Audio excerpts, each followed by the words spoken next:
Okay, so for question number 1, we started with 4 feet 3 inches equals blank inches.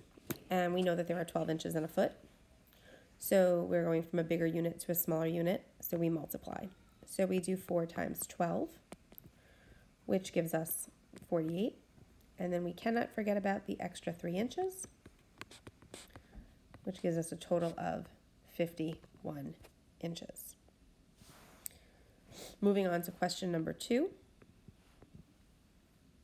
The second question from last night's homework was 6 yards equals blank feet. We know that there are 3 feet in 1 yard, so we multiply 6 times 3, and we get 18 feet. Questions 3 and 4.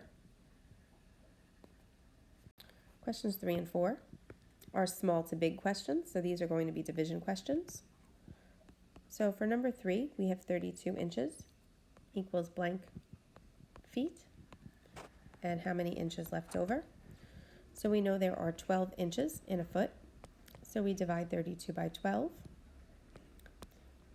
and we end up with 2 remainder 8. So that means that is 2 feet with 8 inches left over. And the last question from last night's homework was 54 feet equals blank yards. And we know there are 3 feet in 1 yard. So we take 54 and divide by 3, and we get 18 yards.